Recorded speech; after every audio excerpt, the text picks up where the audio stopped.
Rich from Super 6, and I'm bringing 030s. We kicking in doors, one-on-ones. Yeah, we Vegas sons. It's the Chronicles. You already know what it is, man. Sideways with it and forever. On them things with it, quit it. Check this out, man. Look, man. When I bring you Vegas Chronicles, I bring you real life history of Vegas, the life I live in these streets as a former gangbanger. I don't do it to glorify nothing, and I don't do it to appease and lie and co-sign fake checks neither. So it's a lot of people call themselves upset with me, and that's cool because people always wear their feelings on their shoulder. People hate you. People will really, start hating on you if they think you go make it, or if you seem like you doing something to get you somewhere in life. You know what I mean? People start hating on you. Just like when I was out there gang banging, people was hating on me because my name was ringing. So people just go hate. It's just in their nature. There's nothing you can do about that. But Vegas Chronicles, man, is true, authentic history, man. I mean, people, I don't get it. You know what I mean? People, you sit here and you let other people come from other states and tell you what it used to be out here when, I done lost a lot of childhood friends to this game, man. And then a lot of y'all sit back and got your attitudes because I'm speaking on real history. Man, a lot of y'all that sitting back with your attitudes, you wasn't never about nothing no way. Just because you wore the color and walked around and drunk a 40 and listened to music and went to a party or two, you know what I mean? Just because you got put on a police car with us and got asked a couple questions and stuff like that, didn't make you official. A lot of y'all got the game bent, man.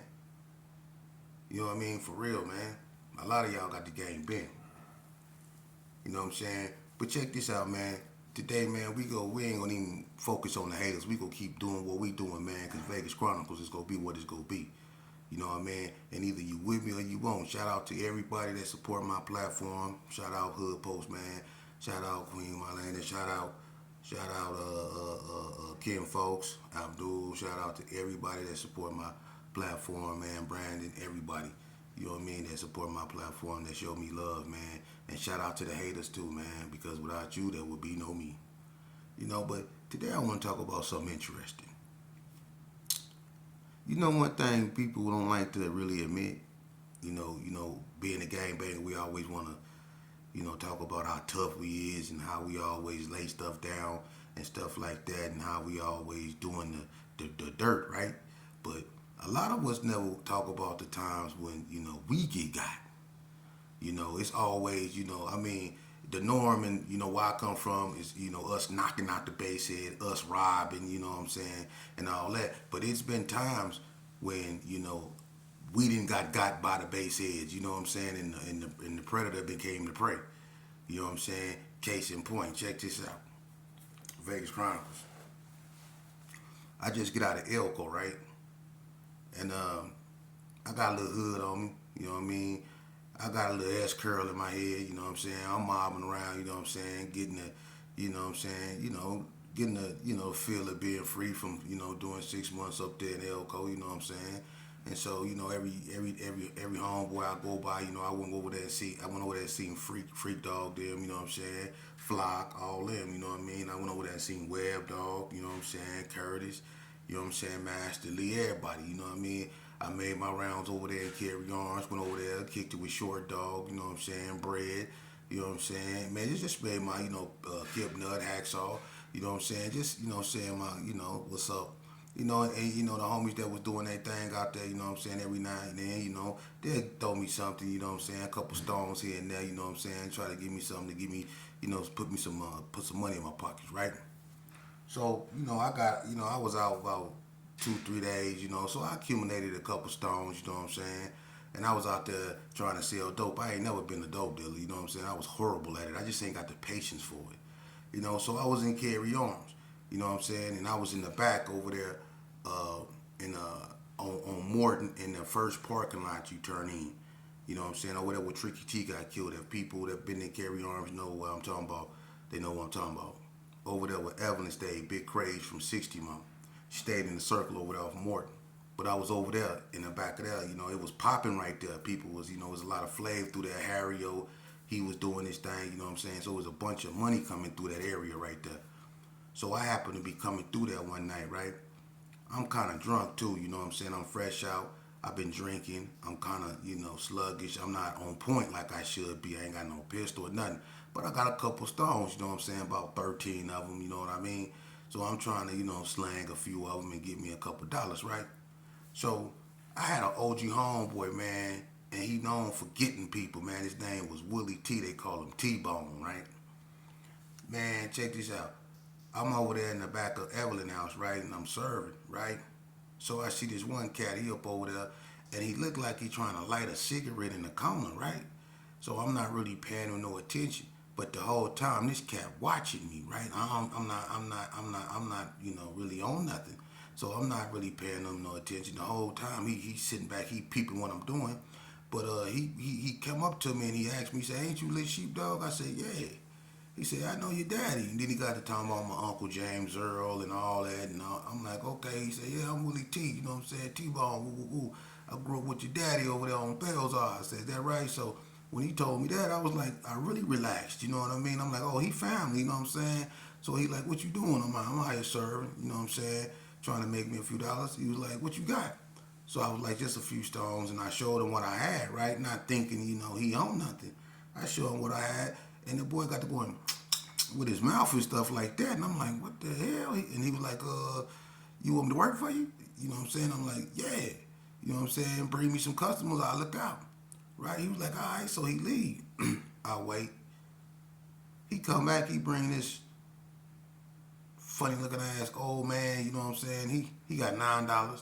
I look out. You know what I'm saying? He leave. He come back.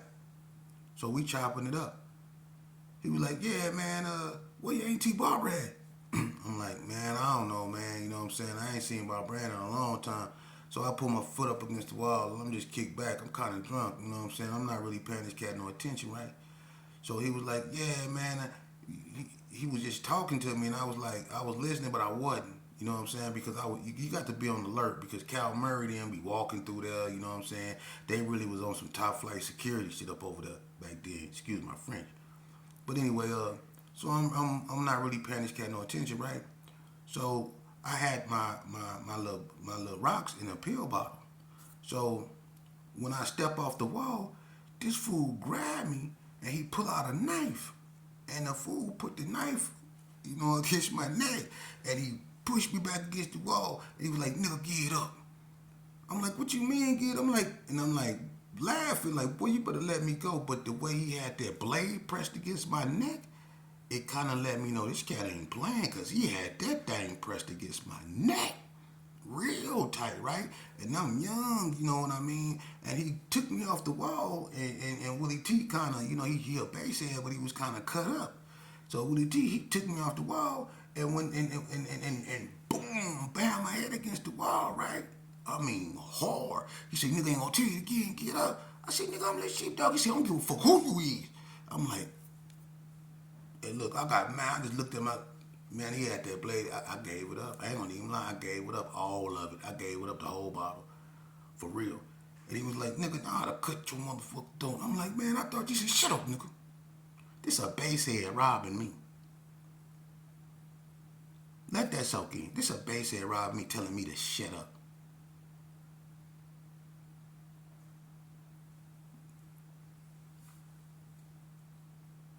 So check this out. He get me, and the dude left an imprint from that blade in my neck, man.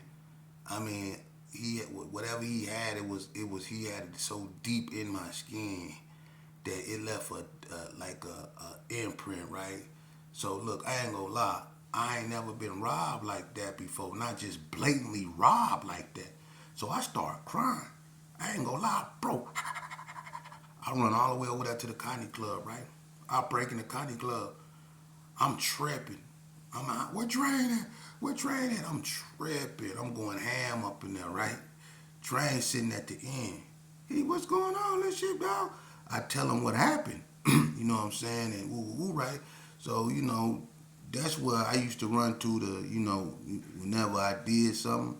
or whenever I needed something. I used to go to the country club. Night Train, he raised me. Everybody know that. That ain't no secret. So Train, you know what I'm saying? He gave me my thing, and I went right back to carry arms. See, I guess T-Bone thought I was just a little youngster that he would just go get, and he was just go be around there like he the big bad wolf or something, man. Like I don't know why he didn't leave. You know what I mean? I don't know. I don't know if he thought I wasn't gonna come back. But trust me, I was coming across that desert like a man. You should have seen me coming across that desert, and I had some chunky too. I had some chunky too, and I came right back up over there. He wasn't around the corner where we was, right? So I'm looking for him. I run into Harrio. I asked Harrio. I said, Harrio, you seen Willie T? He said, yeah. He around the corner up over there by, I forget that female that stayed up over there by Donna Ray Page daddy house, but it was a base head broad that lived like 2 doors down from where Donna Ray Page daddy stayed. And if anybody ever been in Morton and that circle right there, they know what I'm talking about. So he was up over there, camped out, right? And I think Shanika, Nick's daughter, stayed up over there too. Because I think Willie T, broke in Shanika house. You know what I'm saying? But he was over a smoker broad house, right? So me and Harry will go up over there. I say, just get the door open. Harry went over there and knocked on the door. Ozone, my bro. You know what I'm saying? So me and, Ozone knock on the door. I come up in there. He's sitting on the couch. They got all kind of crack and everything there. Well, he got his shirt off and everything. When he seen me come through the door, you should have seen how he looked. I ain't want to hear nothing. I came in and I pulled that thing out. That woman said, well, wait a minute. And she jumped out the way. I slapped that fool with that pistol. And, man, I had John T. bloody as a motherfucker up in there. I pistol whooped Willie T up in there. I keep saying John T, but Willie T, T-Bone, I pistol whooped T-Bone for about 20 minutes up in there. For real. For about 20 minutes up in there. I beat the brakes up off T-Bone ass up in there. But I ain't gonna lie, he got me. You know what I mean? And when them bass heads get you, boy, they smoke. So I had about 13 stones, and what was left wasn't even worth taking back. So I just took it out on his ass. I beat the brakes off his ass with that goddamn pistol, man. I ain't gonna lie. He got me. He got me good. It ain't no fun when a rabbit got the gun, you know what I'm saying? So I've been got two in the game, you know what I'm saying? I done had a bad day like that, so a lot of people don't talk about it, but it is what it is. He got me. But I came up in that house. You should have seen how I came up in that house. I came up in that house and I was slapping that shit out that nigga up in there. And then I put the gun to his face and was like, nigga, I shoot you in your head. You should have seen how I was whacking this shit out there. I pistol whooped the shit out of him up in that house, man. But yeah, I had bad days too, man, Now, I'm saying that to say this, man. What goes around comes around. You know what I mean? As above, so below. Karma on both ends. That's what happens. When I bring you Vegas Chronicles, man, I'm not doing it to appease or please nobody, man. I'm bringing true live history, man. If y'all really want your, these people, kids to live and your children to live, because I know you do. If you want your child to live, man, you need to listen. It's real people up out here spitting real facts about real life in these streets, man. I mean, you can follow Lil Boosie, you can follow Blueface, you can follow Crip Mac, y'all can follow that other stuff and do all that and see where it leads you. I done been down that road before. I know where it's gonna lead you. I know where you gonna end up. And it ain't gonna be all good. It's gonna be a cage or a casket, I keep telling you.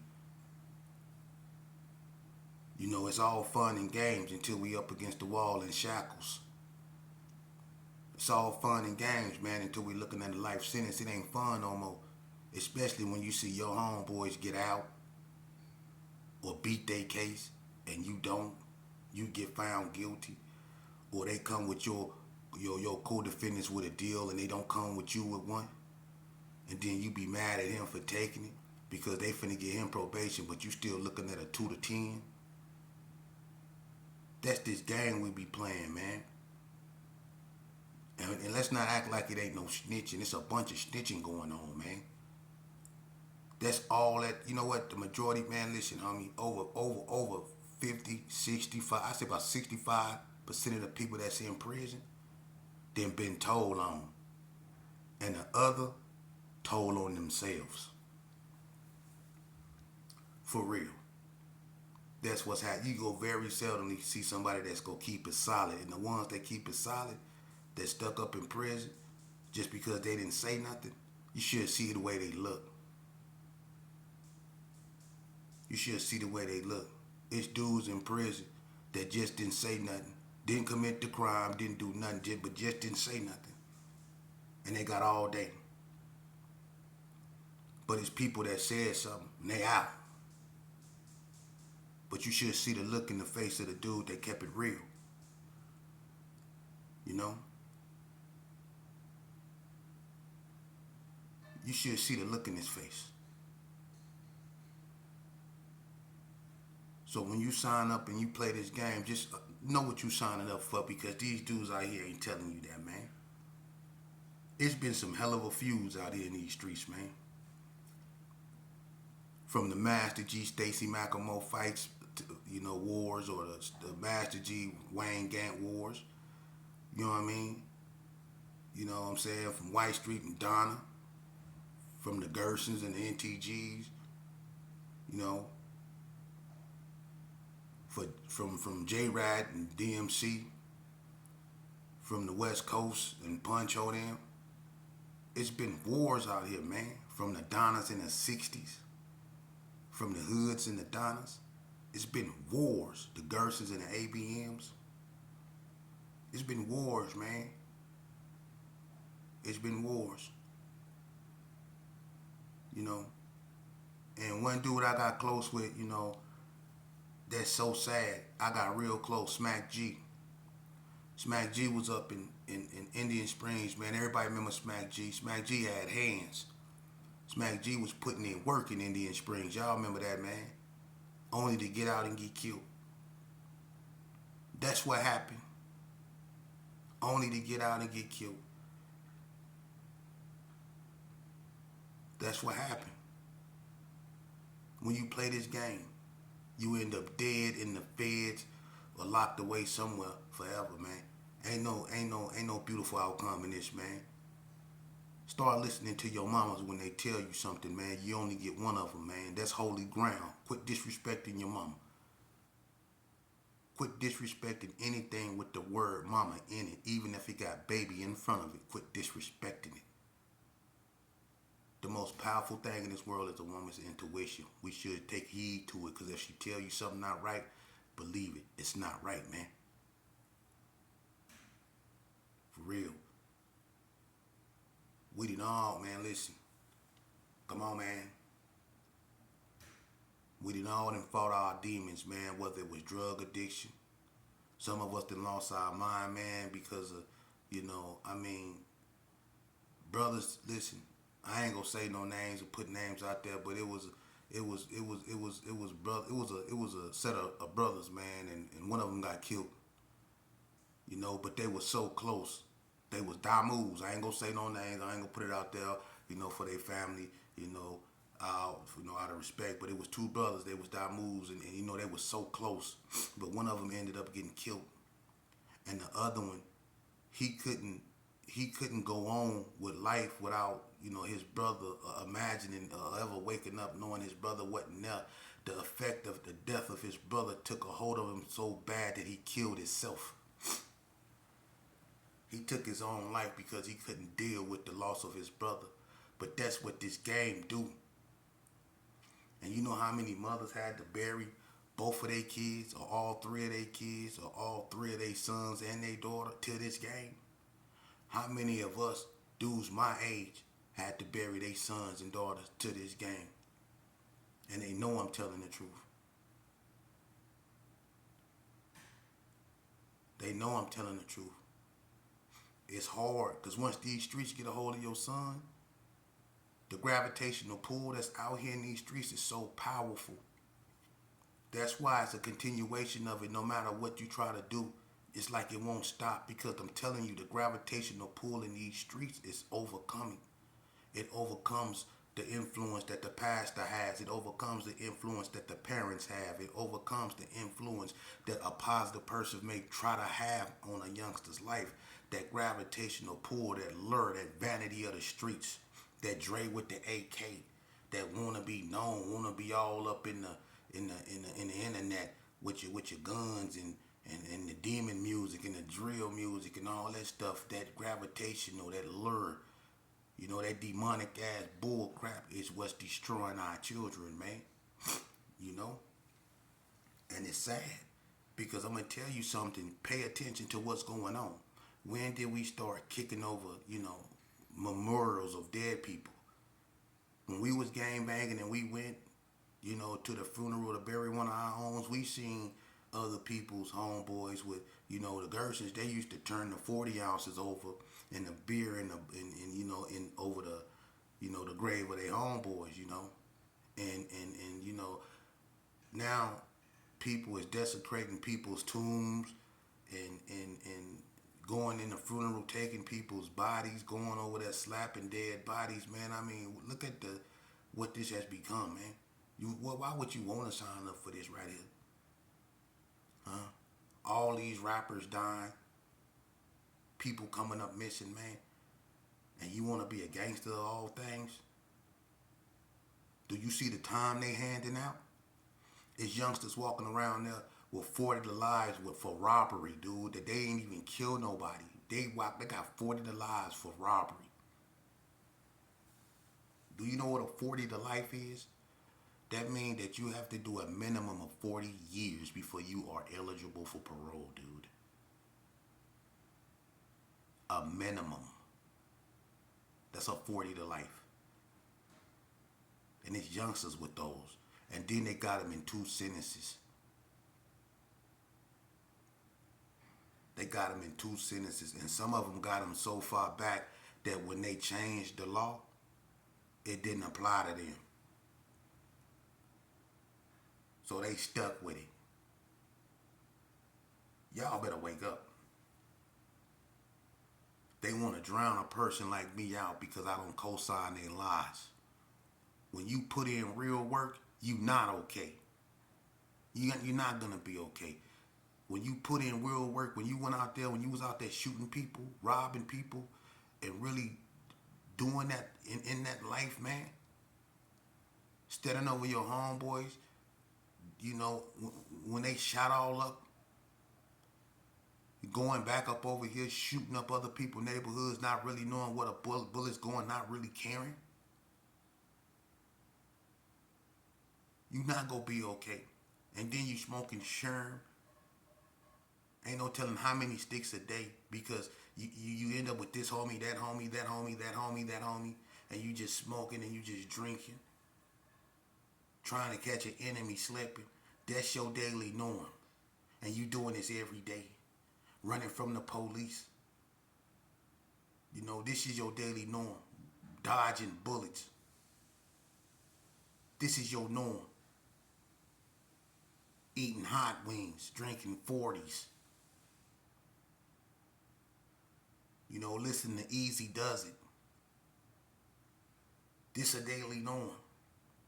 And then you do it for so many years. You think that ain't gonna have no psychological trauma on your mind? Boy, you gonna suffer neurological damage on a whole nother level. For real. And then you mix that with anger and depression because you running from child support and your baby mama tripping. So you just mad in general. Plus you tripping with these cats up over here. So you walking around with a frown on your face. You just angry. You see? You ain't playing with nobody. Can't nobody cross you. You ain't playing with your money. And Lord knows it's 2 things that can tear a hood apart. That's women and money. That's why everything like it is now. Because when people start having it, they weren't looking out really for the people that didn't. And the people that didn't have it started looking at the people that had it different. They didn't look at them like brothers. Not all the people that had money was like that, but it was a lot of arrogant dudes out here, that wasn't playing about their money. Money always came in between homies and females. How many homeboys done fell out over females? How many hoods done fell out over females? Hoods that went to war over, deals gone bad, but how many hoods then went to war over females? Let that marinate. How many hoods then went to war over females? How many females then got dudes killed? For real. How many females then got dudes killed, man? This is what you signing up for. You know. And if they don't tell you, I'm going to tell you. Because you need to know. This is what you signing up for. So when I bring you Vegas Chronicles, man, I'm going to give you raw, uncut truth. And we going to mix it in with other social topics to keep it spicy, man. You know what I mean? So, to all you naysayers, man, y'all killed me, man. Because in prison, you was quiet as a church house mouse. You was up there singing, oh, how you love the name Jesus up there in the chapel. You was up there singing that. Up there blowing in the chapel. They made you a cross out of yarn and all that. You was holier than thou. Oh, I love the Lord. That's what you was on up there in prison. But out here you a gangster. That's crazy, man. That's crazy. That's crazy. You kept a ton of kites by your bed. How many of y'all was known for that in prison? Dropping them kites. A lot of y'all out here known for dropping kites, getting dudes kicked off yards. I'm talking became experts in dropping kites. Known for dropping kites. Got a reputation for dropping kites to the point that people will leave you alone dropping kites.